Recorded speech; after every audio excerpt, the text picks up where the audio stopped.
Welcome to ಶರಣು world ಚಾನಲ್ಗೆ ಸ್ವಾಗತ. ಇವತ್ತು 2025ನೇ ನವೆಂಬರ್ 2ರಂದು ನಡೆದ ಕೆಸೆಟ್ ಪರೀಕ್ಷೆಯಲ್ಲಿ ಯಾರು ಕೆಸೆಟ್ ಪರೀಕ್ಷೆಯನ್ನು ಅಟೆಂಡ್ ಮಾಡಿದರೋ ಇವತ್ತು ರಿಸಲ್ಟನ್ನು ಪ್ರಕಟಗೊಂಡಿದ್ದು. ಸೊ ರಿಸಲ್ಟ್ ಯಾವ ರೀತಿ ನೋಡಬೇಕಂತ ಹೇಳ್ಬಿಟ್ಟು ನಾನು ವಿಡಿಯೋದಲ್ಲಿ ತಿಳಿಸ್ತಾ ಇದ್ದೀನಿ.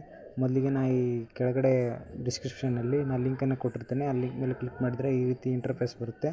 ಇಲ್ಲಿ ಏನು ಮಾಡ್ಬೇಕಂತ ಹೇಳಿದ್ರೆ, ಇಲ್ಲಿ ಕೆಸೆಟ್ 2025 ಸಹಾಯಕ ಪ್ರಾಧ್ಯಾಪಕರು ಅರ್ಹತಾ ಪರೀಕ್ಷೆ 2025 ತಾತ್ಕಾಲಿಕ ಫಲಿತಾಂಶ ಲಿಂಕ್ ಅಂತ ಇರುತ್ತಲ್ಲ, ಸೊ ಅದ್ರ ಮೇಲೆ ಕ್ಲಿಕ್ ಮಾಡಿ.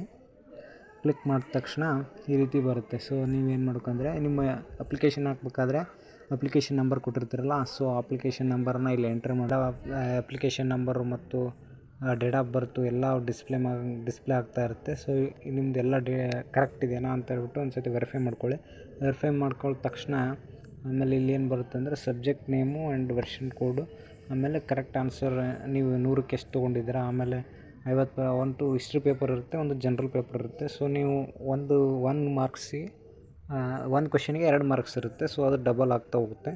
ಸೊ ನೀವು ಯಾವಕ್ಕೆ ಕರೆಕ್ಟಾಗಿ ಆನ್ಸರ್ ಮಾಡಿದ್ದೀರಾ ಅಂತ ಹೇಳ್ಬಿಟ್ಟು ಇಲ್ಲಿ ಶೋ ಡೀಟೇಲ್ಸ್ ಅಂತ ಇರುತ್ತಲ್ಲ, ಶೋ ಡೀಟೇಲ್ಸ್ ಮೇಲೆ ಕ್ಲಿಕ್ ಮಾಡಿದರೆ ನೀವು ಎಷ್ಟನೇ ಪ್ರಶ್ನೆಗೆ ಎಷ್ಟನೇ ಆಯ್ಕೆಯನ್ನು ಕರೆಕ್ಟಾಗಿ ಮಾಡಿದ್ದೀರಾ ಅಂತೇಳಿ ಡಿಸ್ಪ್ಲೇ ಮೇಲೆ ಶೋ ಆಗುತ್ತೆ. ಇದನ್ನು ನೋಡ್ತಾ ಹೋಗ್ಬೋದು ನೀವು, ಯಾವುದಕ್ಕೆ ಯಾವುದು ಆನ್ಸರು ಯಾವುದಕ್ಕಿಲ್ಲ ಅಂತೇಳ್ಬಿಟ್ಟು ಗೊತ್ತಾಗುತ್ತೆ. ಸೊ ಇದರಲ್ಲಿ ಏನಾದರೂ ನಿಮಗೆ ತಪ್ಪುಗಳಿದ್ದರೆ ಆಬ್ಜೆಕ್ಷನ್ ಲಿಂಕನ್ನು ಕೂಡ ಕೆಸೆಟ್ KE ಅವರು ಪ್ರಕಟಿಸಿದ್ದಾರೆ. ಅದು ಅಲ್ಲಿ ಹೋಗ್ಬಿಟ್ಟು ನೀವು ಆಕ್ಷೇಪಣೆಯನ್ನು ಸಲ್ಲಿಸಿದರೆ ಮತ್ತು ನಿಮಗೆ ಮರು ಎಣಿಕೆ ಮಾಡಿ ನಿಮಗೆ ಒಳ್ಳೆ ಫಲಿತಾಂಶವನ್ನು ಪ್ರಕಟಿಸಿಕೊಳ್ಳುತ್ತಾರೆ ಅಂತ ಹೇಳ್ಬಿಟ್ಟು ಇವತ್ತಿನ ಈ ವಿಷಯವಾಗಿತ್ತು. ಈ ಮಾಹಿತಿ ನಿಮ್ಗೆ ಇಷ್ಟವಾಗಿದ್ದರೆ ಲೈಕ್ ಮಾಡಿ, ಶೇರ್ ಮಾಡಿ ಮತ್ತು ಸಬ್ಸ್ಕ್ರೈಬ್ ಮಾಡಿ ಅಂತ ಹೇಳ್ಬಿಟ್ಟು ಕೇಳ್ಕೊಳ್ತಾ ಇದ್ದೀನಿ. Thank you.